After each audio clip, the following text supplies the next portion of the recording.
రాంప్రసాద్ గారు, ఇప్పుడు మ్యూచువల్ ఫండ్స్‌లో టాక్స్ బాగా తగ్గించుకోవాలి అంటే, మ్యూచువల్ ఫండ్స్ ఇన్వెస్ట్‌మెంట్స్ అనేవి భర్త పేరు మీద తీసుకుంటే మంచిదా? భార్య పేరు మీద తీసుకుంటే మంచిదా? ఆబ్వియస్‌గా అందరూ ఇంట్లో మగవాళ్ళ పేరు మీద తీసుకుంటారు. ఏదో జాబ్ చేస్తుంటారు, సాలరీ వస్తుంటది కాబట్టి. ఇన్ కేస్ భార్య హోమ్ మేకర్‌గా ఉండి, అంటే హౌస్ వైఫ్‌గా ఉండి, ఆవిడ పేరు మీద కనుక మ్యూచువల్ ఫండ్స్ ఇన్వెస్ట్‌మెంట్స్ తీసుకుంటే టాక్స్ తగ్గడానికి ఏమన్నా మార్గాలు ఉంటాయి అంటారా? చాలా మందికి వస్తుందండి ఈ డౌట్. హ్మ్. సరే మా వైఫ్ పేరు మీద పెడితే ఏమన్నా తగ్గుతుందా ట్యాక్స్ అంటారు. హ్మ్. నేను మీ వైఫ్ కాదు కదా, మీ అమ్మమ్మ గారి పేరు మీద పెట్టినా ట్యాక్స్ అదే వస్తుంది, ట్యాక్స్లో మార్పు ఉండదు అని చెప్తాను. హ్మ్. అంటే ట్యాక్స్లు మనకి 5 కేటగిరీస్ ఉంటాయి. హ్మ్. శాలరీ ఇన్కమ్, హ్మ్. క్యాపిటల్ గెయిన్ ఇన్కమ్, హ్మ్. బిజినెస్ ఇన్కమ్, హ్మ్. Other sources, income from other sources and house property నుంచి వచ్చే ఇన్కమ్ అని ఉంటాయి. ఇలా 4-5 కేటగిరీస్ ఉంటాయి.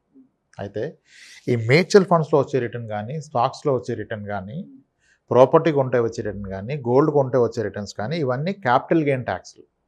క్యాపిటల్ గెయిన్ ట్యాక్స్ అంటే మూలధనం పెరిగితే పెరిగిన దాని మీద మీకు ట్యాక్స్ విధిస్తారు. ఇన్కమ్ ట్యాక్స్కి దీనికి ఎటువంటి సంబంధం లేదు.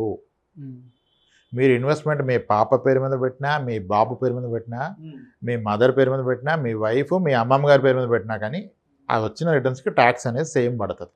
అంతేగాని ఉద్యోగం చేసే వాళ్ళ పేరు మీద పెడితే ట్యాక్స్ ఎక్కువ ఉంటది. లేదంటే ఉద్యోగం చేయని వాళ్ళ పేరు మీద పెడితే ట్యాక్స్ అసలు ఉండకుండా ఉంటది. ఇలాంటిదంటే ఏమి ఉండదు. అదేమి ఉండదు.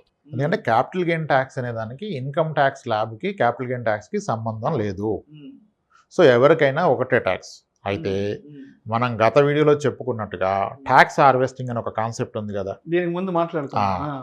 అంటే ఒక వ్యక్తి 1 ఇయర్లో ఇన్వెస్ట్ చేస్తే వచ్చిన రిటర్న్స్లో 10,000 వరకు బెనిఫిట్ పొందగలడు. ఇప్పుడు అదే వ్యక్తి వైఫ్ అండ్ హస్బెండ్ ఇద్దరి పేరు మీద ఇన్వెస్ట్ చేస్తే ఆ 10,000 బెనిఫిట్ కాస్త 20,000 బెనిఫిట్ అవుతుంది కదా. అయితే ఇప్పుడు కొంత మేరకే ఎస్ఐపి అంటే చాలా సాంప్రదాయబద్ధంగా 3,000, 5,000, 10,000 పెట్టే వాళ్ళకి ఆ ట్యాక్స్ హార్వెస్టింగ్ గురించి ఆలోచించిన అవసరం లేదు. కాస్త అగ్రెసివ్ ఇన్వెస్టర్ కాస్త ఎక్కువ అమౌంట్ పెడుతున్నారంటే అవకాశం ఉంటే వైఫ్ అండ్ హస్బెండ్ పేరు మీద ఈక్వల్ అమౌంట్స్ ఇన్వెస్ట్ చేయడం బెస్ట్. అప్పుడు ట్యాక్స్ హార్వెస్టింగ్ కాన్సెప్ట్ ద్వారా ఇద్దరు కూడా క్యాపిటల్ గెయిన్ ట్యాక్స్లో లాభం పొందొచ్చు కదా. 10,000, 20,000 వరకు లాభం వస్తుంది. ఎక్కువ మొత్తం పెట్టేవాళ్ళు ఇద్దరి పేరు మీద ఇన్వెస్ట్ చేస్తే క్యాపిటల్ గెయిన్ ట్యాక్స్లో పర్ ఇయర్ అప్ టు 10,000 వరకు ట్యాక్స్ సేవ్ చేసుకోవచ్చు. ఓకే, అంతేకాని లోయర్ ఇన్కమ్ ఉన్న వాళ్ళ పేరు మీద పెడితే వచ్చే ప్రత్యేకమైన ట్యాక్స్ బెనిఫిట్స్ అంటూ ఏమీ లేవు, అట్లీస్ట్ ఇన్ మ్యూచువల్ ఫండ్స్ కానీ, ఈక్విటీ కానీ, ఈటీఎఫ్స్ కానీ. సో మొత్తంగా మ్యూచువల్ ఫండ్ ఇన్వెస్ట్మెంట్స్లో జీరో ట్యాక్స్ అవ్వాలి, జీరో ట్యాక్స్ ఉండాలి అంటే మరి దీనికి ఉద్యోగం చేసేవాళ్ళు, ఉద్యోగం చేయని వాళ్ళు, ఆడ మగ ఇలాంటి వెసులుబాట్లు అయితే ఏమి లేవు. అయితే అందుకనే చెప్తాను నేను పిల్లల పేరు మీద ఇన్వెస్ట్ చేయదని చెప్పడానికి గల కారణం అదే. ఎవరి పేరు మీద చేసినా ఒకటే రిటర్ను. అందుకే mutual fund is clear democracy, complete transparent. ఎందుకంటే ఒక వ్యక్తి నెలకు 1,000 రూపాయలు పెట్టాడు, ఒక వ్యక్తి నెలకు 1,00,00,000 రూపాయలు పెట్టాడు. ఒకే స్కీమ్లో పెడితే ఇద్దరికి ఒకటే రిటర్న్ వస్తుంది. 1,000 రూపాయలు పెట్టినందుకు 12% వచ్చి, 1,00,00,000 రూపాయలు పెట్టినందుకు 13% రాదు కదా. ఇప్పుడు ఒక బ్యాంక్ మీరు వెళ్తే 10 crores డిపాజిట్ చేసే అతనికి ఎలా ఉంటుంది ట్రీట్మెంట్? అక్కడ receiving complete different. Cool drink తెప్పిస్తారు, జ్యూస్ తెప్పిస్తారు, కూర్చోబెడతారు. 10,000 డిపాజిట్ చేసే అతనికి పెన్ను తెచ్చుకోలేదా, సరిగా రాయి, కీలో నిలబడు. చూసారా? అంటే actual democracy is only in mutual fund. ఇంకెక్కడ మీకు ఆ డెమోక్రసీ లేదు. అందరినీ ఈక్వల్గా చూస్తుంది మ్యూచువల్ ఫండ్. జెండర్ డిఫరెన్స్ లేదు, ఏజ్ డిఫరెన్స్ లేదు, ఇన్కమ్ లేదు, ఏదైనా ఒకటే రేట్, ఏమీ లేదు. కాబట్టి ప్రత్యేకించి వైఫ్ పేరు మీద పెట్టాలని ఏం లేదు, ఎవరి పేరు మీద పెట్టుకో. రాంప్రసాద్ గారు, మరి ఇప్పుడు 1 year లోపల కానీ మనం అమౌంట్ వెనక్కి తీసుకుంటే 1% ఎగ్జిట్ లోడ్ అనేది పడుతుంది. మరి దీని నుంచి తప్పించుకోవడానికి కూడా ఏమైనా ఇతర మార్గాలు ఉన్నాయంటారా? ఫస్ట్ ఆఫ్ ఆల్ దానికి ఎటువంటి మార్గాలు లేవు. 1% ఎగ్జిట్ లోడ్ గురించి ఆలోచన వచ్చిందంటే అతను రైట్ ఇన్వెస్టర్ కాదు.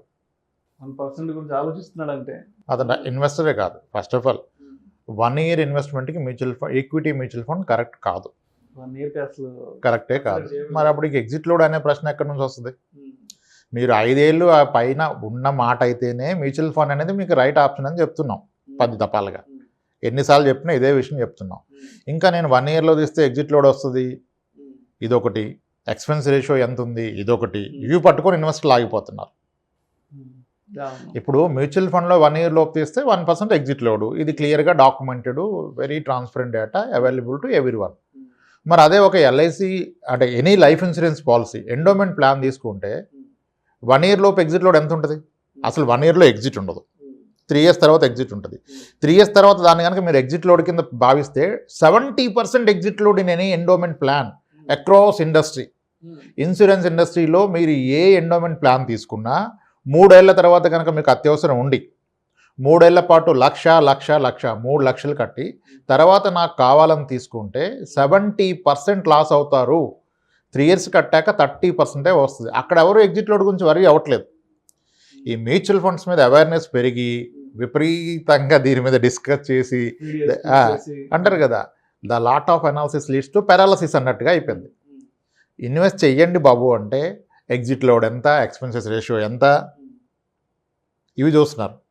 మరి 3 years కట్టాక కూడా 70% లాస్ వచ్చే ఎండోమెంట్ ప్లాన్స్కి ఏం అడగరు. అక్కడ ఎవరిని అడిగారా ఎక్స్పెన్సెస్ రేషియో ఎంత అని? ఎగ్జిట్ లోడ్ గురించి ఆలోచించారా? అక్కడేమో మీరు 20 ఏళ్ల పాటు ఉండిపోతారు. 20 ఏళ్ళు ఉంటే మీకు 5% మించికి రాదు, which is less than inflation. అక్కడ హ్యాపీ, ఇక్కడ రాదు. అందుకే అంటారు పీపీఎఫ్లో ఎందుకు అంత మనీ వస్తుందంటే పీపీఎఫ్లో పెట్టిన వాళ్ళు 15 ఏళ్ళు ఆగుతారు. మ్యూచువల్ ఫండ్స్లో ఎందుకు డబ్బులు రావంటే ఇక్కడ 15 నెలలు కూడా ఆగరు. రిటర్న్ లాస్ వచ్చింది తగ్గిందని తీసేస్తారు. మీరు ఎండోమెంట్ ప్లాన్ కడితేనే 25 ఏళ్ళు ఆగుతారా వచ్చే 5%కి? ఇక్కడేమో 20 నెలలు కూడా ఆగలేరు. అసలు ఎగ్జిట్లో ఉన్న ప్రస్తావన వస్తే ఆ ఇన్వెస్టర్ రైట్ కాదు. కాన్వర్ట్ సినారియో, ఎమర్జెన్సీ వచ్చింది తీసుకోవాలి. అప్పుడు ఇంకా 1 year 1 month 1 day కాదు. అప్పుడు 1% ఎలా డిఫరెన్స్ మేక్ చేస్తుంది? ₹1,00,000 పెట్టిన వ్యక్తికి మార్కెట్ బాగోలేదు, 5% పడిపోయింది, 95,000 అయ్యింది. అయినా నీ అవసరానికి ఆదుకుంటుంది కదా. 95,000 తీస్తే ₹950 ఎగ్జిట్ లోడ్ పడుతుంది, 1%. That's okay. ఎగ్జిట్ లోడ్ గురించి వరీ ఇన్వెస్ట్ చేయట్లేదు అంటే ఇంకా ఎవరు హెల్ప్ చేయలేదు. అసలు ఎగ్జిట్ లోడ్ అనే టాపిక్ డిస్కషన్ రాకూడదు. ఎందుకంటే 1 year లోపు తీసే అతనికి మ్యూచువల్ ఫండ్ కరెక్ట్ కానప్పుడు 1 year లోపు కండిషన్స్ గురించి ఎందుకు మారుతున్నారు మీరు? సో ఎగ్జిట్ లోడ్ని 80% అవాయిడ్ చేయలేము. ఎగ్జిట్ లోడ్ ప్రస్తావన వచ్చింది అంటే ఆయన డిసిప్లిన్ ఇన్వెస్టర్ కాదు, ఇంకంతే. ఇంకా మనం హెల్ప్ చేయలేము ఆయనకి. Yes sir. ఇంకొక టాపిక్ గురించి కూడా ఆడియన్స్ ఫ్రీక్వెంట్గా అడుగుతూ ఉంటారు మన వీడియోస్ కింద కామెంట్స్ రూపంలో. ఈ ఎమర్జెన్సీ ఫండ్ అని మ్యూచువల్ ఫండ్స్ ద్వారా ఏ విధంగా ఏర్పాటు చేసుకోవచ్చు అంటూ కూడా చాలామంది అడుగుతున్నారు. మరి ఎమర్జెన్సీ ఫండ్ని ఏ విధంగా ఏర్పాటు చేసుకోవచ్చు అంటారు మ్యూచువల్ ఫండ్ ఇన్వెస్ట్మెంట్స్ ద్వారా? Sir, emergency fund, contingency fund, అత్యవసర నిధి, 6 నెలల ఖర్చులు సరిపడా మీ దగ్గర ఉండాలి, ఒక బుక్ కాన్సెప్ట్ ఇది. ఓకే, ఈక్విటీ మ్యూచువల్ ఫండ్స్ ద్వారా ఎమర్జెన్సీ ఫండ్ బిల్డ్ చేయడం కరెక్ట్ కాదు. ఈక్విటీ మ్యూచువల్ ఫండ్స్ అనేవి షార్ట్ ట్రెండ్లో అప్ అండ్ డౌన్స్కి లోబడి ఉంటాయి. ఓకే, అయితే సంహవ్ నాకు 6 నెలలకు సరిపడా ఉన్న ఫండ్ ఎమర్జెన్సీ ఫండ్ అని అనిపించదు. నేను పర్సనల్గా అయితే ఒక 6 ఏళ్ల ఖర్చులకు సరిపడా ఉంటేనే దాన్ని ఎమర్జెన్సీ ఫండ్ కింద ట్రీట్ చేయాలి, 6 నెలలు 7 నెలలకు కాదు. ఓకే, నార్మల్గా నా దగ్గర ఉన్న ఇన్వెస్టర్స్, నేను డైరెక్ట్గా హ్యాండిల్ చేస్తున్న ఇన్వెస్టర్స్లో చూస్తే ఇప్పుడు డీసెంట్ ఎస్ఐపీలే యాక్సెప్ట్ చేస్తాం. డీసెంట్ ఇన్ ద సెన్స్ ఒక గోల్ బేస్డ్. ఇప్పుడు ఒక 35 సంవత్సరాలు ఉన్న వ్యక్తి 50 ఏళ్ళకి రిటైర్మెంట్ అనుకుంటే ఇప్పుడు కనుక నెలకు ఒక 30,000 ఖర్చు ఉంటే డెఫినెట్గా ఆయన నెలకి 30,000 ఎస్ఐపీ చేసిన పక్షంలోనే ప్రాపర్ రిటైర్మెంట్ అచీవ్ అవుతారు. అలానే పిల్లల హైయర్ ఎడ్యుకేషన్కి ఈచ్ ఒక 20,000 15,000.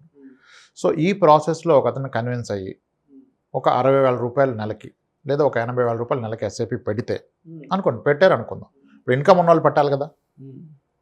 సో ఇప్పుడు ఇక్కడ ఎక్కడ middle class, higher middle class, upper class అనే డిస్టింగ్విష్ ఉండదండి. మీరు ఎంత పర్సంటేజ్ పెట్టాలనేది మీరు తీసుకోవాలి.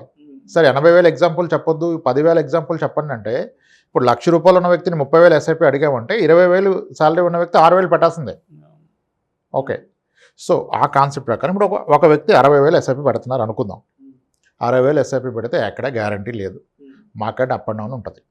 కానీ ఒక 5 years ఆగితే అట్లీస్ట్ ఒక 10 to 12% రిటర్న్ వస్తుంది యావరేజ్గా. ఇప్పుడు నెలకు 60,000 పెడుతున్నారు అంటే సంవత్సరానికి గాను 7,20,000 పెడుతున్నారు. ఇన్ ద ప్రాసెస్ ఈయన ఒక 6 years పెట్టారు అనుకుందాం, ఇంచుమించుగా ఒక 40 లక్షలు ఇన్వెస్ట్ చేస్తారు. 6 years పాటు 40 లక్షలు ఇన్వెస్ట్ చేస్తే మార్కెట్ ఒక 12% రిటర్న్ ఇస్తే కూడా అది ఇంచుమించుగా 60 lakhs అవుతుంది. అయితే మనం ఎన్నోసార్లు చెప్పుకున్నట్టుగా మ్యూచువల్ ఫండ్స్కి ఎటువంటి లాక్-ఇన్ లేదు కదా. ఆ టైంలో ఆయనకి ఎమర్జెన్సీ వస్తాయి, ఆ టైంలో ఆయనకి ఇన్కమ్ లాస్ అవుతాయి. అతనికి అందుబాటులో ఎంత ఉంది? 60 లక్షల రూపాయలు వెసులుబాటు ఉంది కదా.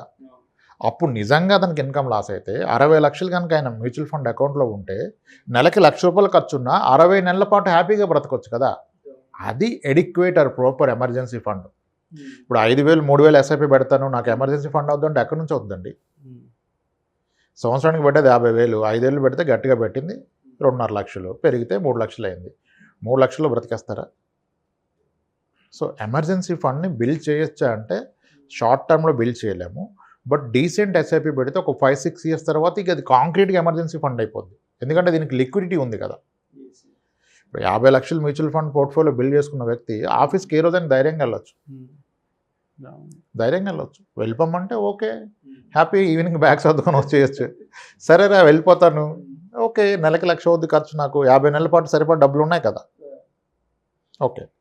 సో అలా అంటే పెద్ద మొత్తం పెడితే మీరు ఎమర్జెన్సీ ఫండ్ కింద వాడుకోవచ్చు. కానీ వెరీ కన్జర్వేటివ్గా చిన్న చిన్న మొత్తాలు పెట్టి దాన్ని ఎమర్జెన్సీ ఫండ్ అంటే మీకు ఎమర్జెన్సీ వచ్చినప్పుడు మార్కెట్ డౌన్ ఉంటే మళ్ళీ వాడుకోలేము. పెద్ద మొత్తాలు పెడితే ఎమర్జెన్సీ వచ్చినప్పుడు మార్కెట్ డౌన్ ఉన్నా వాడుకోవచ్చు. ఇందాక అన్నట్టుగా 40 లక్షలు పెట్టారు, 60 లక్షలు అయింది, ఇతను జాబ్ పోయింది, అదే టైంలో మార్కెట్ క్రాష్ అయింది. లేటెస్ట్ మార్కెట్ కూడా క్రాష్ అయింది కదా. జాబ్ పోయిందంటే ఎకానమీలో ప్రాబ్లం ఉంటుంది. 60 లక్షలు కాస్త సరాసరి వచ్చి 40 లక్షలు అవుద్ది. అంటే నిజానికి నేను పెట్టిన అమౌంట్ కూడా లేదనుకుందాం. అప్పుడు ఈయనకి ఎమర్జెన్సీ వచ్చింది. అప్పుడు ఏం చేయొచ్చు? మ్యూచువల్ ఫండ్స్కి అగెనిస్ట్గా లోన్ తీసుకోవచ్చు. రేటు తక్కువ ఉన్నప్పుడు కొన్న బంగారాన్ని నమ్మొద్దు, దాన్ని కుదురుపెట్టి అప్పు తీసుకోవాలి. ఎందుకంటే రేటు తగ్గుంది కదా. అలానే మ్యూచువల్ ఫండ్ కూడా లోలో ఉంటే మీకు ఇప్పుడు చాలా ప్రొవిజన్స్ ఉన్నాయి. ఆ మ్యూచువల్ ఫండ్స్ని ప్లెడ్జ్ చేసి మీరు లోన్ తీసుకోవచ్చు. నిజంగా ఇన్కమ్ లాస్ వస్తే, జాబ్ పోతే మీకు ఏ లోను రాదు. ఇల్లున్నా ఇంటి మీద మార్ట్గేజ్ లోన్ ఇవ్వరు ఇన్కమ్ లేకపోతే. బట్ ఇక్కడ మీరు లోన్ తీసుకోవచ్చు కదా. అలా తీసుకొని కూడా మీ అత్యవసరాలకి వాడుకోవచ్చు.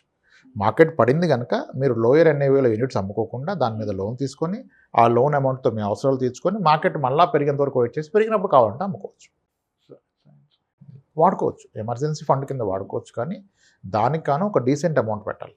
Thank you so much Ramprasad గారు. వీడియోస్ కింద కామెంట్స్ రూపంలో ఆడియన్స్ ఇచ్చిన రకరకాల ప్రశ్నలకు సంబంధించిన విశ్లేషణను చాలా అద్భుతంగా వివరించారు sir. Thank you so much sir. Thanks అండి.